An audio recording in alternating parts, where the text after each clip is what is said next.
حضرت علی کی شہادت کے بعد حضرت حسن رضی اللہ تعالیٰ عنہ کی 6 مہینے تقریباً خلافت رہی ہے۔ حضرت حسن رضی اللہ تعالیٰ عنہ نے امت میں جوڑ پیدا کرنے کے لیے حضرت معاویہ رضی اللہ تعالیٰ عنہ سے صلح کر لی اور خلافت سے دستبردار ہو کر حضرت معاویہ کے ہاتھ پر بیعت ہو گئے۔ لوگوں نے حضرت حسن سے یہ کہا کہ یہ تو عار اور ذلت کی بات ہے کہ آپ کے والد نے جس کے خلاف 2 جنگیں لڑی ہوں تو آپ اپنے والد کی جس سے دشمنی رہی ہو بیٹا اس سے بیعت ہو رہا ہے۔ حضرت حسن اہل بیعت میں سے ہیں۔ حضرت حسن بیعت ہو گئے کس کے ہاتھ پر؟ حضرت معاویہ۔ لوگوں نے کہا یہ عار اور ذلت کی بات ہے، تو حضرت حسن کے وہ تاریخی الفاظ ہیں کہ میں دنیا کی ذلت کو جہنم کی آگ پر ترجیح دیتا ہوں۔ کیا مطلب؟ میں مسلمانوں کو آپس میں لڑتا ہوا نہیں دیکھ سکتا، میں نہیں لڑتا ہوا دیکھ سکتا۔ اب کوئی اس بیس پر حضرت علی پہ الزام لگائے کہ اس کا مطلب وہ لڑتا ہوا دیکھ سکتے تھے، بھائی ان کا جو موقف تھا، جو ان کی سمجھ میں آیا وہ انہوں نے کیا۔ حضرت حسن کا موقف اپنے والد کے موقف سے مختلف تھا، یہ اختلاف رائے ہو سکتا ہے۔ ان کا موقف یہ تھا کہ بھئی حضرت معاویہ حکومت کے اہل ہوں یا نہ ہوں یہ ایک الگ بحث ہے، اگر میں ان کے مقابلے میں متوازی حکومت قائم کروں گا تو پھر مطالبہ ہوگا حضرت عثمان کے قاتل سے قصاص، جو کہ ممکن نہیں ہے، اور پھر یہ لڑائی آگے چلے گی، تو بہتر ہے کہ دستبردار ہو جاؤ کہ حضرت آپ ہمارے خلیفہ ہیں، آپ ہمارے امیر ہیں۔ کہ حسن نے صلح کی تھی، لہذا شیعوں کو بھی چاہیے کہ اس بندے کے ساتھ نرم رویہ رکھیں، اس لیے کہ حسن نے صلح کی تھی۔ لفظ صلح بتاتا ہے کہ کبھی جنگ تھی،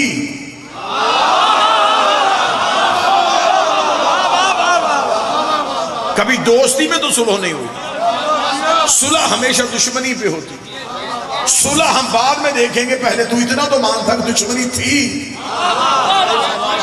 تو اسی وجہ سے صلح ہوئی، اور جس کے دل میں لمحے کے لیے بھی ان کی دشمنی آئی ہو، اس نے مولا امام حسن علیہ السلام سے، امام حسن نے صلح کی نہیں، امام حسین امام حسن سے صلح کی گئی، جیسے حسین نے جنگ کی نہیں، امام حسین سے جنگ کی گئی۔ مولا امام حسن علیہ السلام کو خود حاکم نے کاغذ اور قلم بھیجا کہ شرطیں تو لکھ، مان ہم لیتے۔ جب کاغذ قلم حسن کے پاس آئی، حسن تو پہلی جنگ جیت گئے، جو جاگ رہا ہے اس کا تو میں ضامن نہیں ہوں۔ جو ہی کاغذ قلم حسن کے ہاتھ پہ آیا، حسن نے کاغذ قلم لے کے نانا کی قبر کی طرف دیکھا، دیکھ نانا تیرا بیٹا جنگ جیت گیا ہے، یہ وہی نہیں جن سے تو نے مانگا تھا اور انکار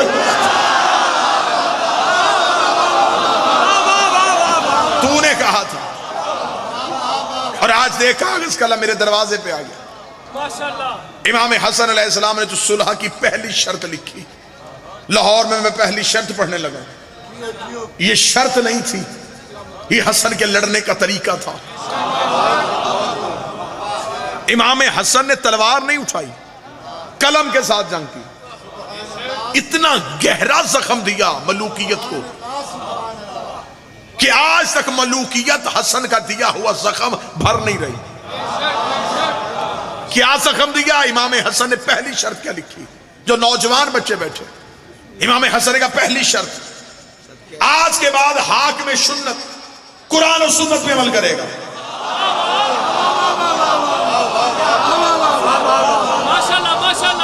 آج کے بعد یہ لکھے، یہ قرآن اور سنت پہ عمل کرے گا۔ اگر یہ پہلے کرتا تھا تو اس نے شرط کیوں مانی؟ یہ کہہ دیتا کہ حسن میں تو پہلے بھی قرآن اور سنت پہ عمل کرتا ہوں۔ امام حسن کا لکھ تو قرآن اور سنت پہ عمل کرے گا۔ قریب بیٹھا ہوا تھا اس کا مشیر، اور مشیر بھی اس کے ایسے ہی ہوتے تھے کہ جنگ صفین میں اس نے اپنے خیمے میں بیٹھ کے عمر بن عاص سے شرط لگا لی تھی۔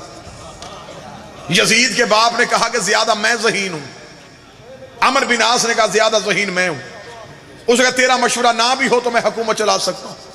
اس نے کہا تو میرے مشورے کے بغیر حکومت نہیں چلا سکتا۔ تاریخ کہتی ہے کہ دونوں میں شرط ہو گئی کہ ذہین زیادہ کون ہے۔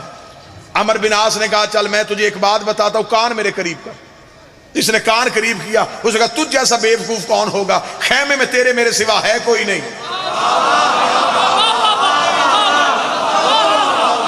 جہاں عقل کے فیصلے ایسے ہوتے ہوں وہاں حجت کا مقابلہ کیسے ہو سکتا؟ آج کے بعد تو قرآن اور سنت پہ عمل کرے گا۔ قریب بیٹھا ہوا تھا اس کا مشیر، اس نے یزید کے باپ سے کہا اس نے رک، میں نام نہیں لوں گا، میں صرف یزید کا باپ ہی کہوں گا۔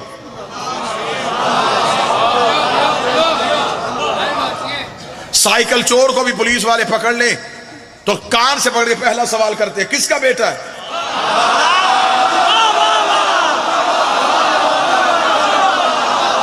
میرا خیال ہے کہ ان کے لیے سب سے بڑی موت ہی یہ ہے جب قیامت والے دن فرشتے کان سے پکڑے پوچھیں گے بتا کس کا بیٹا ہے۔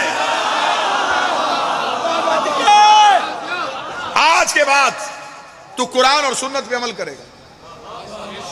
عمر نے کہا ایک شرط تو بھی لکھوا دے، میں ہسٹری آپ کے سامنے پڑھ رہا ہوں۔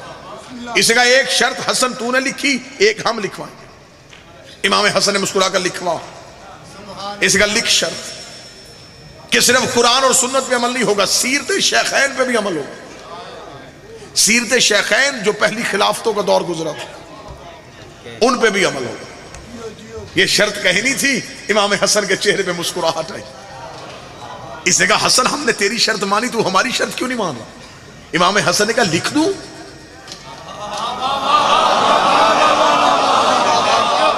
کتنا باریک جملہ آنے لگا، میں ابھی سماعتوں کا امتحان لوں گا، کون بندہ ہے جو ذہنی طور پہ مجلس میں بیٹھا؟ مخدوم ناصر شاہ جی، امام حسن نے کہا لکھ دوں شرط؟ اس نے کہا لکھ، میں لکھوا رہا ہوں کہ ان کی سیرت پہ بھی عمل ہوگا۔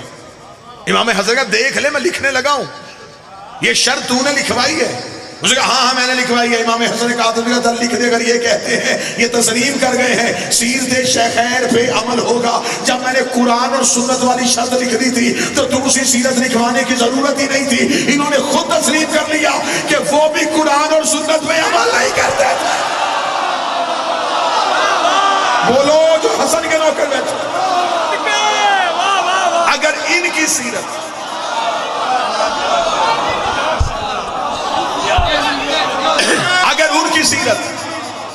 قرآن اور سنت کے مطابق تھی تو علیحدہ شرط لکھوانے کی ضرورت ہی نہیں۔ حاکم کے چہرے پہ موت کا پسینہ آیا۔ امام حسن نے کہا میری باری ہے، اگلی شرط میں لکھواؤں گا۔ حسن نے کہا پھر اس شرط کے بعد میں کوئی شرط نہیں لکھواؤں گا۔ حاکم نے کہا لکھوا، آخری شرط کون سی لکھوانا چاہتا ہے؟ امام حسن کے چہرے پہ علی والا جلال آیا۔ فرمایا تیسری شرط لکھنے کا تخت تاج چاہیے نا، اٹھاؤ تخت اور تاج، آج کے بعد کوئی کتا منبر میں میرے بابے علی کو نہیں بھونکے گا۔ اٹھاؤ لے جاؤ اپنی حکومت، آج کے بعد کوئی بھی میرے بابے علی کو نہیں بھونکے۔ اس نے ایک دفعہ جناب حسن کو اپنے دربار میں بلایا، دربار میں بلا کے اس نے سارے اپنے حواریوں سے کہا آج بلاؤں گا میں حسن کو دعوت پہ، دعوت ہوگی کھانے کی، تم نے کرنی ہے ہمارے آباء و اجداد کی تعریف۔ 7 بندے بٹھائے اس نے دسترخوان پہ، نام مجھے یاد ہیں،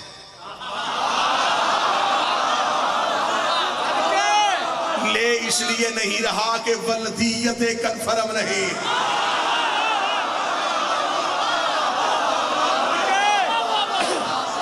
نام تاریخ میں لکھے۔ 7 بندے دسترخوان میں ملا کے جناب حسن کو بلا لیا۔ میرا کریم شہنشاہ دربار میں آیا، اس سے پہلے قسمیں دلوائیں لوگوں سے، ایک بھی بندہ جناب حسن کی عزت کے لیے اٹھے گا نہیں، صرف میرے آباء و اجداد کی تعریف کرو گے، جتنا ہو سکے علی کی توہین کرنی، جتنا ہو سکے اہل بیت کی توہین کرنی۔ امام حسن کا پہلا قدم دربار میں آیا، ایک لمحے کے لیے اپنے آپ کو جگانا، میں تمہیں حسن سنوں۔ ادھر امام حسن کا پہلا قدم دربار میں آیا، حالت کیا ہے؟ سر پہ رسول والا امامہ، کاندھے پہ ہاشم والی دستار، ذوالفقار حیدری کو نیام میں لیے ہوئے، عبد المطلب کی عبا پہنے ہوئے،